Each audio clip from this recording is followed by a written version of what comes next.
Hello. Hello, Tommy Chong, and how are you, sir? Are you in Boston? We are in Boston, the greatest sports city in America. You probably know that. Why?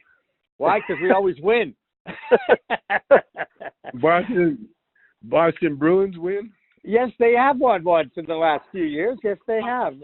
They've won their 2 games, yeah. All right. Hey, let's talk some weeds, shall we, Tommy? I really appreciate you taking the time to talk with us. I know you've had a busy day with your shoot.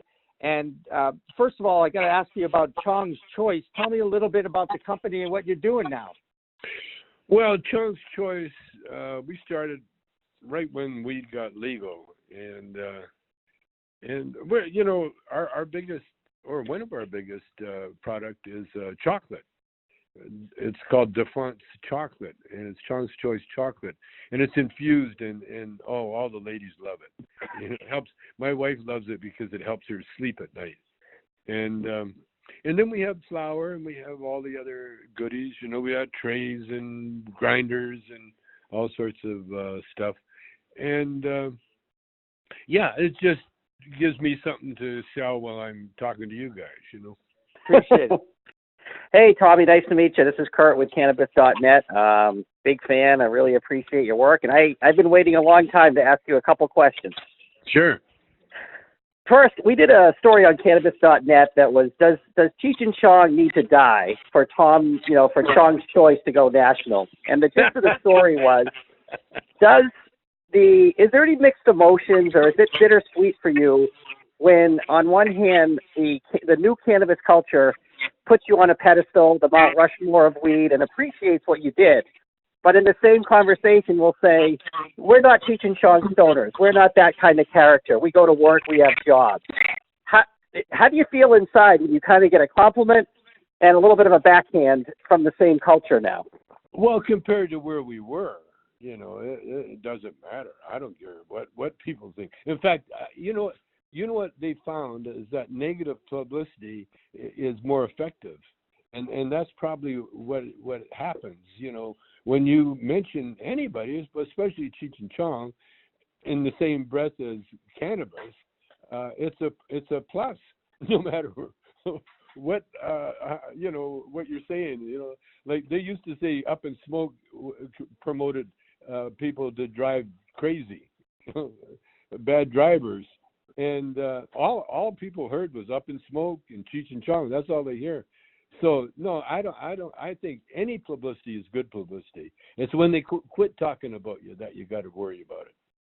Do you think that the stereotype of that character, which is beloved and you created, kind of has to go away for Chong's Choice to be shipped over a state line for you to be able to ship to, say, Massachusetts? Even worse, like in Canada, I'm not allowed to even use my name. They have no celebrity whatsoever. You're not supposed to. But again, that just creates more publicity, and then people go, what? Then I want something. That was always Cheech and Chong's secret weapon. The kids weren't supposed to be listening to our records, and you tell a kid not to do anything, and that's exactly what they're going to do. And same as the movies. As soon as our movie got rated PG, that's when the movie really took off, because now kids are going to say, it's the forbidden fruit. And so, again, the stereotypes always work, as long as they talk about you. That's true. Why Jimmy and I got to ask the same question to Steve D'Angelo in Jamaica in reference to you in this article. And he ripped me a new one for 30, maybe 3 minutes straight, defending you in the hippie culture. So you were much nicer than Steve D'Angelo was to me. Well, again, you see what you're doing. You're dealing with the negatives, and the negatives always are more interesting. Sure. You watch the news, and that's what all you hear is negative stuff. And then every once in a while you hear something nice, but you can't be nice for too long. People turn you off. So you got to do it, and I understand what when people want to defend it, because that means they take it personal. See, I don't take anything personal ever, and like I went to jail for bongs, and I wasn't the least bit bitter. I was actually excited about going. It was a new adventure. And and I, everything I did was right. Like I went to jail for my son. Basically, they told me if I didn't plead guilty, I was innocent. And I could have walked. But then the Fed said that if I don't take their deal, they're going to go after my wife and son. And this is the Feds. And so just the lawyer fees alone would break me. So I said, no, I'll go to jail. And it turned out to be one of the best things I did, all the way around. I met great people. I had a great time. It was exciting. I was really, really glad to get out, it was, and that's what you have to do. And see, the thing is about marijuana, we're right. Cheech and I both used to say, when the people that, attack and talk about kids and all that, the old fashioned stuff, I would tell them, what if we're right? What if we are right and you're wrong? And next thing you know, they found out that marijuana helps kids with epilepsy. It helps people with Alzheimer's. It helps people with MS. I mean, now MS apparently has acknowledged the fact, the researchers have acknowledged the fact that marijuana does work, and they're going full bore, to get the MS people on board with the cannabis.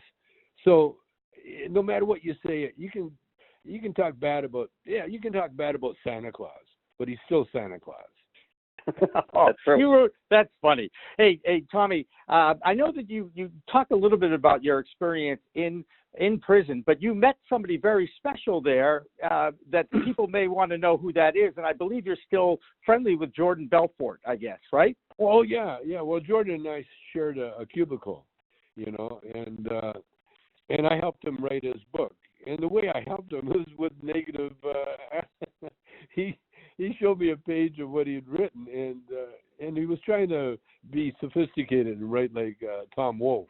In fact, it was a copy of Tom Wolfe, and I busted him on it. And so then he got kind of mad at me, and then he went off. But I told him to write what you know. And next thing I know, he comes back. He didn't know. He didn't even come back with anything. He just went off, got mad, wrote, and then the next time I saw him, he pulled in front of my house because we weren't supposed to have any kind of connection because we were both on probation. And so he yelled from his car. He goes, "Hey, I sold my book. I wrote I got a book called Wolf of Wall Street. I sold it to Martin Scorsese. They're going to do a movie." And he's yelling to me. And I said, "Oh, great. Congratulations." And, I've seen him since then. And we're still good friends. And he wrote another book. But I helped him. And that's what I did in a lot in prison when I was there. Like I joined the Indian Sweat Lodge, and so every Saturday we would do the sweats and very very spiritual day, and helped other people that were there, and that's really what I do now. I go around and just share the love. Because that's what marijuana was all about. It was all about love. And we're finally seeing some movement in Washington, D.C., too, Tommy. Can you believe that we've actually perhaps even seen the day when they're talking about making it legalized in America? Is that going to happen? Are you going to see that? Well, even idiots have good days, Let's leave it at that. I have a political comment I'm going to leave out. How's that? Hey, okay. Tommy Chong, I just want to thank you for taking some time out of your busy day to join us on our show, We Talk Live. Obviously, I remember the 60s and 70s, so that kind of dates me a little bit. And I do remember going to the movie theater to watch your movie when I was a junior in college in the Boston area. So kind of a thrill for you to join us on the phone. Appreciate it. Best of luck with Chong's Choice. You want to give one more plug out for your business? Yeah, if you want to get high and have fun, try Chong's Choice. That's a great drop line. All right. Hey, Tommy, we always end every interview with the same question. If you're on a deserted island and you can only take 2 strains with you for the rest of your life, what are they? 2 strains? Yeah. Well, I would take an indica and a sativa. No, you cannot cap out like that. That's great. That is great. Okay. I like it. It doesn't matter to him, really and truly, Curt. He just wants, it's just the plant, man. It's about the plant. That's what my Rasta guys taught me at Tommy Chong. Yeah. Hey, a rose by any other name is still a rose. That's right. That's right. And you are terrific, and we wish you the best of luck in the future, and we will keep in touch, too. Check out We Talk Live on Pro Cannabis Media and Cannabis.net. Thank you, Tommy Chong from California. Okay, take care, brother. Take care. Thanks, guys. Thank you, Tommy.